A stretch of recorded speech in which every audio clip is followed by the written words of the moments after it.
Magandang umaga, magandang tanghali, magandang gabi mga kababayan, mga kapatid. Saan man lugar kayo naroon, sana ay nasa mabuti po kayong kalagayan. So ito po ay sobrang init na balita ngayon, ano? Parang lahat ng vlogger ito ang pinag-uusapan ngayon. Kagabi nga meron akong napanood na vlog na supposedly for DIY tips yung vlog na yun. Pero ang pinag-usapan din tungkol kay Kiboloy. So, ganun kainit yung balitang ito. And ayoko naman na maiwan ang ating channel sa mga ganyang usapin, di ba? Kiboloy is a religious leader and we are a religious channel. So, I think cover natin itong mga ganitong discussion. Alam nyo, this channel is very broad. We are not just dealing with doctrines. We are not just dealing with Bible stories.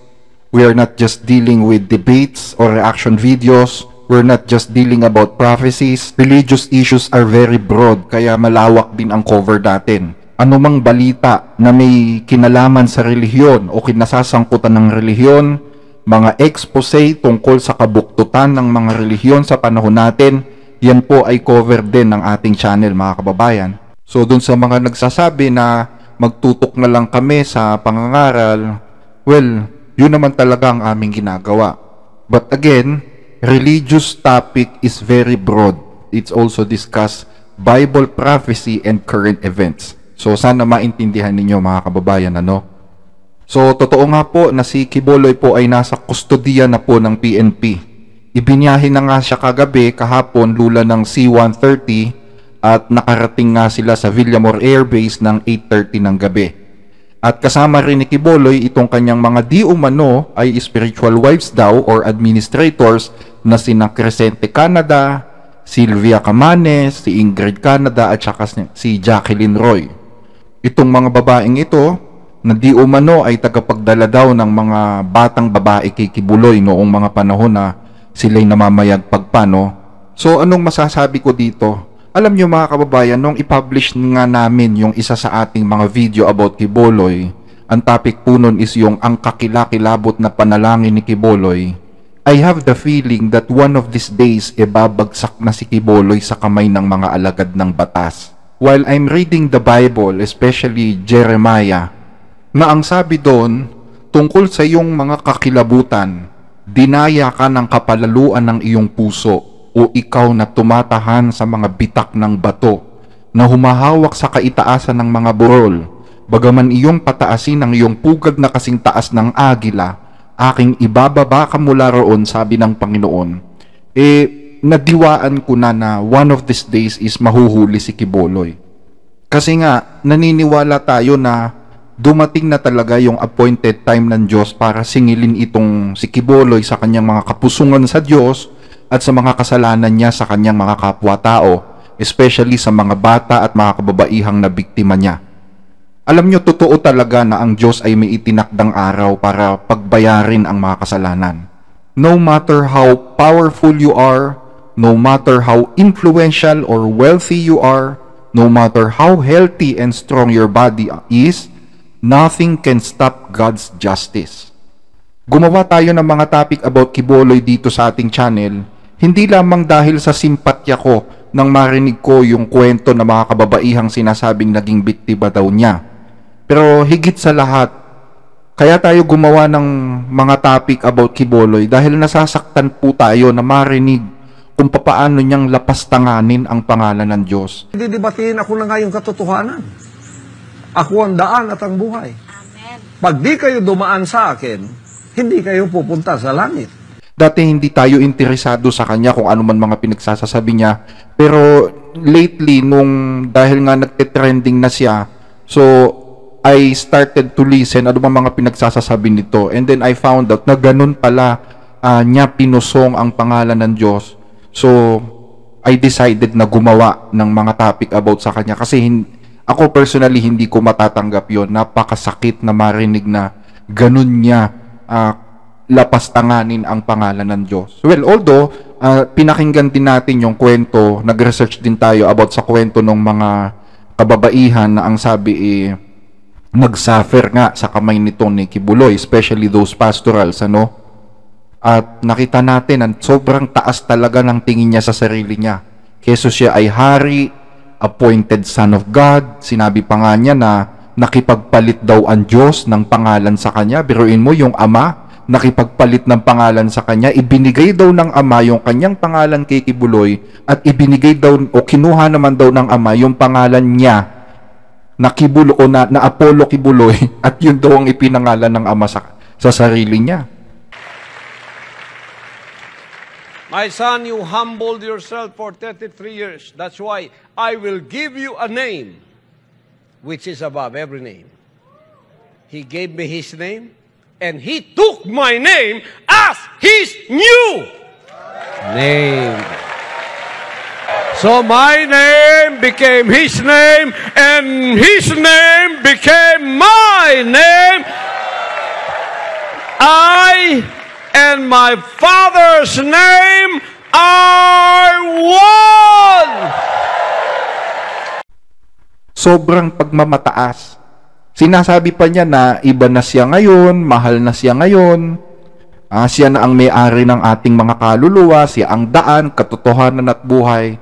Siya ang tumapos ng gawain ng ating kaligtasan. Biruin niyo yan. At kung ano-ano pang mga pagmamataas. So kami dito sa Blessed Reader, nung magkaroon kami ng interes dito sa mga pinagsasasabi ni Kibuloy, we prayed na sana tapusin ng Diyos ang kahambugan nitong preacher na ito at bigyan ng justice ang mga kabataang babae na ginawa niya ng hindi maganda. At salamat naman sa Diyos dahil ibinaba niya nga siya. So ngayon, tingnan natin kung anong magagawa ng pagiging owner niya ng buong mundo, no? Siya daw ang may-ari ng buong mundo eh. May kakayahan siyang utusan ang lindol, sabi niya. May kakayahan siyang magdala ng sakuna sa mundo, sabi niya. So let's see kung anong magagawa ng pagkaanak niya sa loob ng kulungan. And I don't want to pray for Kibuloy. Hayaan natin na ang judgment ng Panginoon ang umiral sa pagkakataong ito. Our prayers belong to His members na sana ay makapagsimula sila ng panibagong buhay at makilala ang tunay na Diyos na dapat nilang paglingkuran. At isa pang maganda dito sa mga nangyari, lumabas ang kasinungalingan at katotohanan. Kung ano-ano pang mga kadramahan ang pinagsasasabi nitong mga alipores ni Kibuloy sa Senado, tulad nito ni Nori Cardona, na akala mo aping-api sila. Sabi nga nung isang vlogger na napakinggan ko, medyo may kayabangan nga daw magsalita. Nobody of these officers are standing up to the truth. Nakikinig lang sila kay General Torre. Nakikinig sila sa lahat ng kasinungalingan. Frankly speaking, sir, I did not want to attend the third hearing anymore. I don't want to be subjected to more lies. Na Polcom, DOJ, pasensya na, DILG. Sir, alam nyo yan, hold on. How long? How long will the suffering continue? Because of the abusive brutalization of police. Ang tao na dapat naming asahan na mag-protect sa amin. Sir, they are terrorizing, brutalizing, abusing. Thank you, thank you. And then, suddenly, at the end of the day, malalaman na nandun naman pala talaga siya sa compound. So, sino ngayon ang lumabas na kahiyahiya, di ba? At ngayon nga, meron pang banta itong si Mrs. Nori Cardona. Mrs. ba to? Mrs. or Miss? O si Miss Nori Cardona, may banta ito. Sabi niya kahit daw pinahintulutan ng Diyos na mangyari iyan kay Kibuloy, hindi pa rin daw sila titigil. Kami titiklop sa kasamaan. Hindi kami titiklop sa mga injustice. Hindi kami titiklop sa kasinungalingan. Kaya tandaan mo yan. We will not leave this compound. This is our home. This is our birthright. This is our alamo. This is our last stand. Kaya lahat na nakikinig dyan, sige, handa na kami. Magplano ka na magplano. Meron kaming Diyos sa langit. Hindi kami umaasa sa tulong ng tao. Yes, may gagamitin ng Ama, may intervention ng Ama. But our faith remains to the Almighty Father. That He promises He can deliver us. Our God is able to deliver us. Ang Ama sa langit, kaya niya kaming iligtas. But know this, tandaan mo ito, alamin mo ito, iligtas man niya kami o hindi, kung ipaubaya man niya kami, hindi kami magtitiklopod, hindi kami titiklop sa kasamaan, hindi kami titiklop sa mga injustice, Hindi kami titiklop sa kasinungalingan, kaya tandaan mo yan. So, ayaw talaga nilang magpasubmit sa kalooban ng Diyos, ayaw nilang magpasubmit sa gobyerno, simply because they are blinded na nga. So, bagaman nabuko ng buong mundo itong kasinungalingan na sinasabi nung, still, gumawa pa rin talaga sila ng kwento. Bakit? Ang sabi nila, ang sabi, nasa bundok daw si Kibuloy, doon sa isang bundok sa North Cotabato. Bumaba siya doon sa bundok na yon, then nagpunta sa KOJC compound at doon sumuko. Sabi dito, abogado ng SMNI sinabing nasa bundok bago sumuko si Pastor Apollo Kibuloy.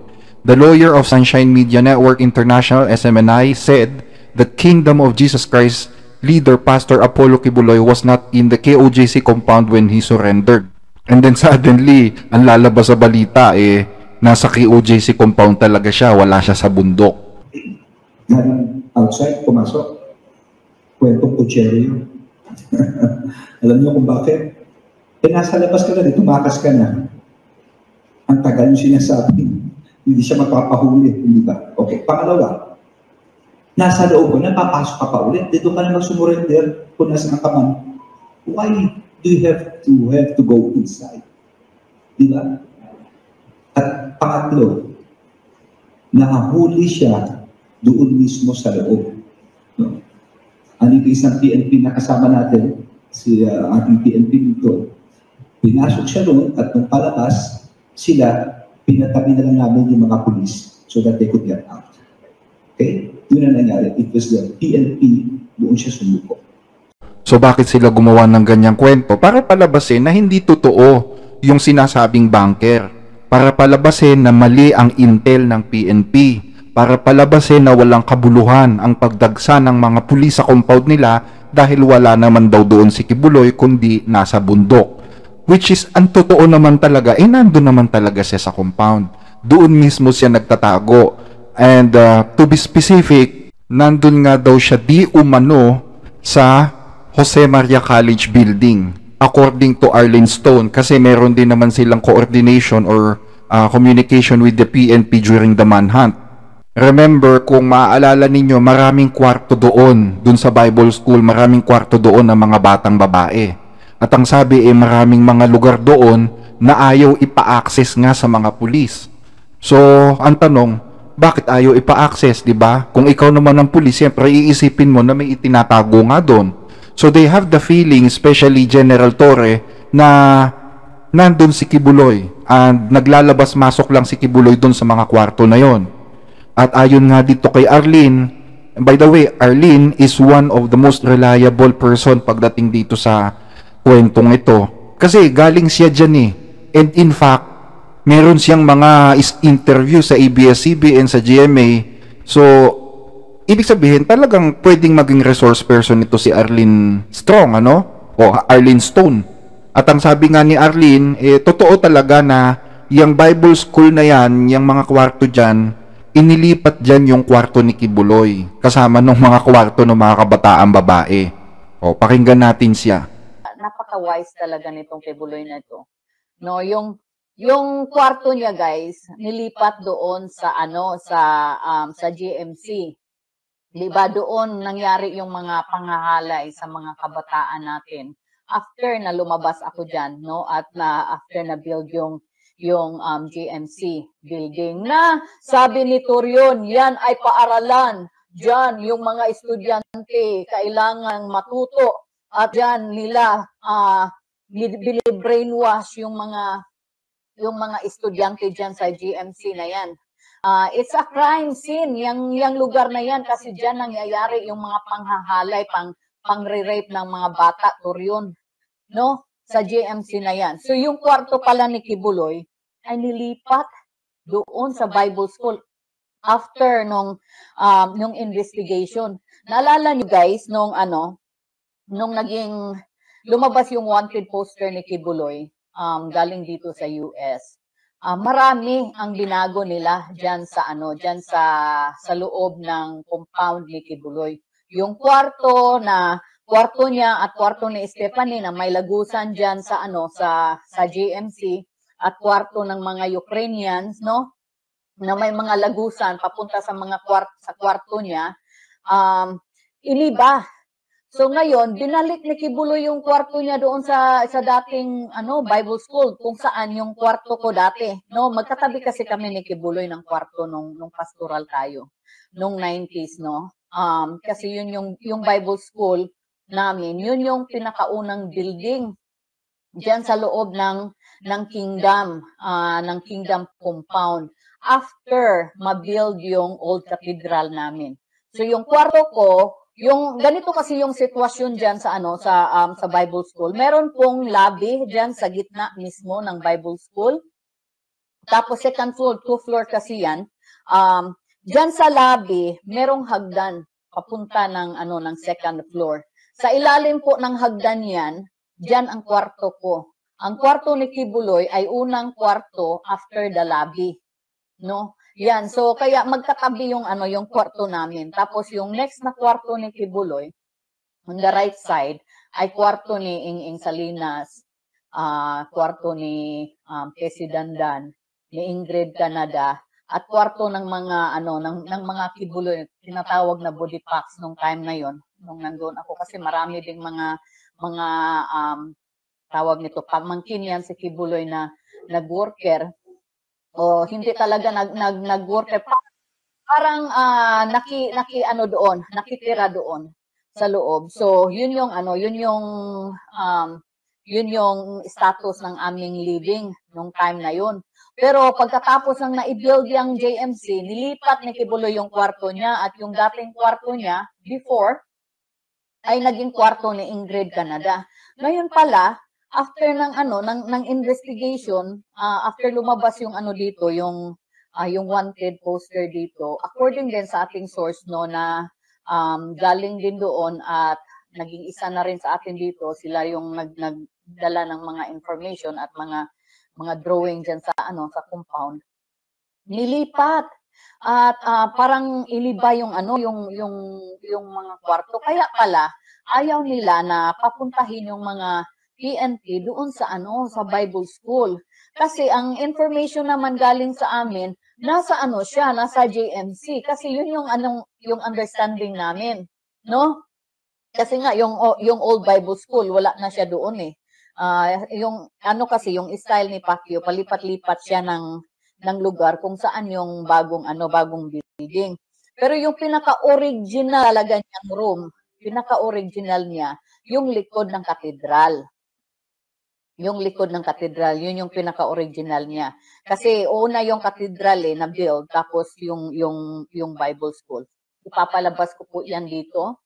Hindi po natin alam, hindi po natin confirm kung yung lahat ng tunnel, yung mga location po na binigay natin dito sa social media na possible na entrance ng tunnel ay napuntahan na po ng ating PNP. Pero pagdating po nila doon ay po yun, tawag nito, hindi talaga yung tunay na bunker, nahirapan po silang hanapin yun.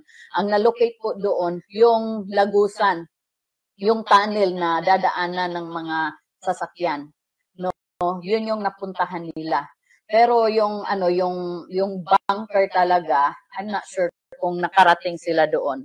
So, yun po yung nangyari. So, antayin na lang natin kung ano yung update galing sa PNP pagdating diyan, kung natumbok nila yung bunker, yung tunnel natumbok na, kasi 'di ba nagbigay tayo ng mga spot, saka meron tayong mga help, mga talents, mga resources na pinadala din doon para makatulong, no? So natumbok nila yon. However, si Kibuloy ay nasa lang, siguro hindi siya doon sa bunker kasi mahirapan siya doon. Sabi ko sa inyo, kung walang access papunta sa kwarto niya, mahirapan siya sa sa lifestyle ni Kibuloy. Parang napakahirap na mag-stay doon sa ilalim forever, no? So, yun na ang nakita doon sa sa Bible school, na andoon yung kwarto niya. Si General Torre ang nagsabi noon sa kanyang presko, no? At nandoon din yung mga kwarto ng iba pang mga pastoral. So, that means na nilipat ni Kibuloy doon sa dati niyang kwarto, na kung saan yung mga kwarto namin before, no, na na may lagos-lagusan lang din. So doon bumalik si Kibuloy. Yung building kasi niyan, guys, yung tawag nito yung Bible School.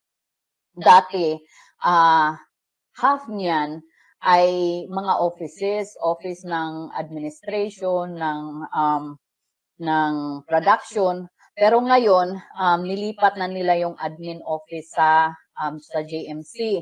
Tapos yung production, meron na silang sariling production building, no? Yung SMNI. Kaya yung whole, yung whole Bible School pala na yan, ay ginawa ng mga kwarto ni Kibuloy at ng mga pastorals, ng mga young girls, no? At sa ibang mga administrator. So, ganun pala ang naging sitwasyon. Kaya, nahirapan yung ating PNP kasi hindi sila pinapapasok sa lugar na yan. At kami, habang nag-uusap, no, kami, they are curious bakit kapag lumalapit sila diyan sa Bible School, parang allergic yung mga worker, bigla na lang merong mag-collapse. Kasi hinaharang sila eh. Hinaharang sila kapag nasa Bible School area na kung saan. Kasi sabi diyan kayo pumunta. So, yun nila, pagdating doon, no, barkada kaagad, barricade kaagad yung mga workers ni Kibuloy, guys. Tapos bigla na lang may makulaps. Biglang may makulaps. Tapos pagka awhatin ng mga PNP natin at ilagay sa ambulance, ay tumatayo. Tumatayo. Ayokong sumama. Mga siraulo talaga tong mga kampo ni Kibuloy. Ang dami nilang, kaya yung si General Torre na yung si Carlo Cati, worker na kunyari magko-collapse. Kasi nga talagang susugurin nila yung Bible School. Yun pala, diyan pala nagtatago sila sa Bible School. Saka yung mga babae na natutulog daw at 6 o'clock in the evening, it's very impossible. Impossible kasi like for me, I was there at alam ko ang lifestyle doon, it's impossible na matutulog ka ng 6 o'clock. Kasi ang pinakamaagang tulugan dyan sa loob ng compound ni Kibuloy ay 11 o'clock in the evening. No? Yan yung pinakamaaga. Kasi at 10 o'clock, pa kami yan mag-devotional. Tapos may mga meetings, may mga kung anong chichi-borichi pa dyan. No? Kaya at 6 o'clock na natutulog, it's impossible. Either natutulog o nagtutulog-tulugan kasi may tinatago sila doon. So, yun lang yun. Kaya, maraming salamat kay Nakita nyo? So again, hindi totoo yung sinasabi nila na galing siya sa bundok sa North Cotabato, then bumaba at nagpunta sa compound. Ano yun ang tawag ko doon, diversionary tactic yun, mga kababayan. Ang tanong, ano ba talaga nangyari? Actually, iba-iba po ang kwento kung paanong napasa kamay ng PNP si Kibuloy, The first version is yun nga, yung sinabing siya'y nasa bundok, bumaba, nagpunta sa compound, and then, sumuko. Then, the second version is, arestado daw siya ng mga pulis, inaresto siya. And then, the third version is, sumuko daw siya sa ISAF, yung intelligence department ng AFP, habang nasa loob siya ng compound. And then, the fourth version is, itong ang official statement na binigay ng PNP spokesperson, na binigyan nila ng ultimatum si Kibuloy, or else, papasukin na nga nila yung building na bawal daw pasukin. Or yung mga kwarto doon sa Jose Maria College, Nagbigay po ang PNP po ng ultimatum po na sumuko po sila, otherwise po ay papasukin na po natin yung isang particular building na hindi po tayo pinapayagan pong pumasok. So nagkaroon po ng negotiation ang PNP na kinatawan po ng intelligence group at ISAP, pinagtulungan po ito that led to the peaceful surrender po ni Pastor Kibuloy at apat pa, at papasalamat po tayo doon sa naging mapayapa pong at least nitong proseso po na ito. Pero kung ako personally, kung ako tatanungin ninyo, ang paniniwala ko dyan naniniwala ako dun sa sinabi ni Arlene na nagkaroon nga ng arrangement, na itong arrangement na ito inumpisahan ng alas 7 daw ng umaga, dahil kung hindi, pasasabugin ng PNP yung buong gusali na yon. And then umabot nga daw hanggang tanghali, ayaw pa rin daw sumuko. So the PNP insists that if he will not surrender, dahil nga buo ang paniniwala nila na nandun nga si Quiboloy sa building or sa compound, especially sa Bible school, they insist na pag hindi siya sumuko, pasasabugin yung building. So siguro dahil na rin sa panghihinayang sa mga infrastructure na pwedeng masira, na-convince nga itong si Quiboloy na sumuko. And even the current members at yung mga dating miyembro ni Quiboloy like Arlene Stone, nanghihinayang nga sila sa mga gusali kung sisirain lang. Kumbaga dugot pawis kasi nila ang pinuhunan para maitayo yan Maraming namatay na mga tao at mga worker na naghirap na halos mamalimos na para lang may pantustos sa pagpapatayo dyan. So they asked the PNP na makipag-negotiate pa further para lang wag masira yung building. Until finally, isumuko na nga itong mama. Pero yun nga lang, hindi siya sa PNP sumuko, kundi sa AFP kay Intelligence Chief Major General Edmundo Peralta. So yan po yung kwento ni Arlene. Kasi nga itong si Arlene, meron siyang coordination with the PNP the whole time na hinahunting si Quiboloy. Pero syempre, yung ibang mga video hindi na natin pwedeng ilabas dito dahil sa pakiusap na rin ni Arlene sa kanyang mga taga-subaybay. Basta ang sabi niya is naglabas-masok nga daw si Quiboloy doon sa isang kwarto doon ng mga babae. But anyway, hindi na mahalaga kung papaano siyang nadakip. Ang mahalaga ngayon ay nasa kamay na siya o nasa kustodiya na siya ng gobyerno at kahit papaano nabawasan ng mga bulaang propeta dito sa Pilipinas at makakapag-umpisa na ulit yung kanilang mga members sa panibagong quest o sa paghahanap nila ng katotohanan. Huwag lang talaga silang ma-brainwash ulit ng kung sino man yung mga naiwang administrator dyan. At naniniwala naman po ang inyong lingkod na maraming magigising na sa katotohanan, lalo na kapag nakaharap na ni Quiboloy yung kanyang mga biktima sa korte, ay magkakaalaman na talaga dyan. And at the end, malalantad ng husto na itong kanilang kinikilalang anak ay isa palang impostor. Biruin nyo, during the manhunt, pinaniwala yung mga ordinaryong members na si Quiboloy nasa langit na at glorified body na nga daw. Ibig sabihin, binigyan siya ng Diyos ng katawang tulad sa anghel. Wala na siya dito sa lupa. Yun ang mga sinasabi nila dyan during the manhunt operation. Kasi nga, merong mga members na nagtatanong saan nga ba yung leader nila. So ang sabi ba naman sa mga members is glorified body na daw si Pastor. Hello, evening. Para ni kang General Torretino, ako lang ipaabot sa imuha na wala ka masayod sa sige mong pangita dito sa kingdom, no, sa KOGC compound, na wala mo masayre nga si Pastor Apollo Quiboloy glorified body na. At glorified body, espiritu na dili makita, no? Sa usahan yung pangita di na gyud makita, no? Kaya ang glorified body walay unod o walay bukog o walay dugo. He is the spirit. Ano sa siya na glorified? December 9, 2023 sa may alas 6 sa hapon. So mo na makiksunan kang General Torre, kung gusto ka makabalo sa tinuod, ang heartbeat nga imong ipangita wala na sa yuta karon, naa na sa langit, no? Sa langit dito na to, di mo gamito ang imong aparato. Ito dito ang heartbeat karon. Ito dito nagpuyo si Pastor Apollo sa langit. Kaya ang langit, yung trono o ang yuta, kumpanan siya ang mga tihin. Former General, bakit hindi na tinodo yung information binigay dyan? Ano no? Information binigay dyan.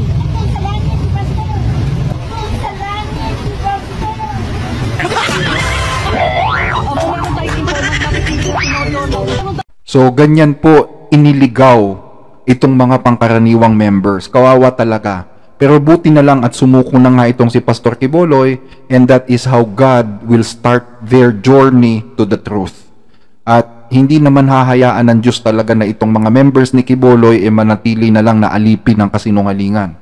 Gumawa ang Diyos ng paraan para lumaya sila at hanapin nila ang katotohanan. Masyado na kasi silang naalipin dyan. Biruin mo ha, pag hindi ka nakaabot ng kota, lagot ka. O kung ano-anong mura at parusa ang aabutin mo pag hindi mo naabot yung kota. Puro kasinungalingan na ngang itinuturo, pinagkakakitaan pa sila. So, God's providence talaga yung pagkakahuli dyan kay Pastor. So, the question is, ano mangyayari dun sa 10 million bounty? Wala tayong balita dun, mga kababayan, ano? Kasi hindi naman siya nahuli, sumuko siya. So, kanino mapupunta yung bounty? We don't know. At kamusta naman yung unang gabi ni Kibuloy sa kulungan? Sabi nga sa balita, meron nga daw isinagawang blood pressure doon at meron silang na-detect na medyo mataas yata yung BP, although hindi nila tinukoy kung sino yun, ano? And Pastor Apollo Kibuloy was charged with 3 cases: sexual abuse of minor, child abuse, and qualified trafficking.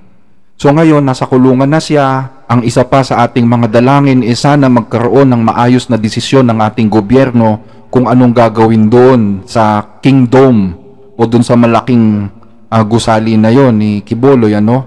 Kasi sabi nga nila nung una, kaya daw sumuko si Kibuloy dahil may threat na dudurugin yung buong building. So since sumuko na siya, siguro mas mabuti kung i-convert na lang yan as residential area or something na pwedeng makatulong doon sa mga nakatira dyan.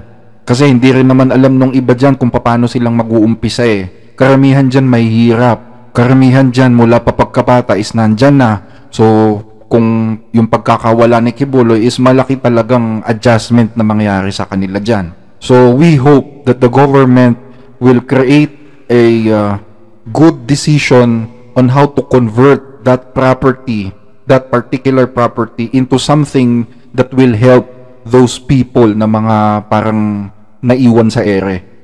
At yung mga lupa dyan na kinamkam ni Kibuloy, allegedly, sana maibalik na sa kanila. Especially yung mga katutubo dyan na inagawan ng lupa. Sana maibalik yung kanilang mga property sa kanila.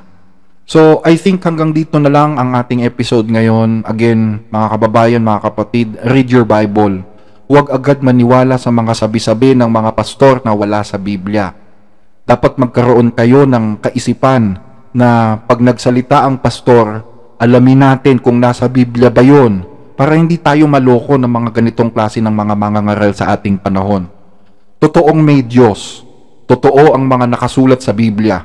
It so happen na maraming pastor na bulaan ngayon at sinasamantala ang ignorance ng mga tao sa Biblia. Yung iba nangangaral, sasabihin na biblical daw sila. But they discourage the people to read the Bible. Sasabihin na nakalihim sa hiwaga ang Biblia. Hindi mo mauunawaan dahil hindi ka naman sugo. So, ang tendency, yung mga tao madi-discourage na. They will begin to get discouraged na magbasa ng Biblia. Yung iba naman pinipili lang kung ano daw yung dapat paniwalaan. Tulad ng mga nagtuturo ng rightly dividing the scriptures. Pero ang totoo, sila lang naman yung mga nag-divide nun.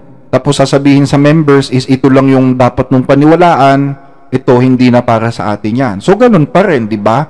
Umiral pa rin yung dictatorship ng pastor kahit sa pagbabasa ng Biblia. So yan po yung mga modus ngayon sa religion. Kaya ingat po. So read your Bible and ask the guidance of the Holy Spirit. So again, thank you for watching and to God be the glory.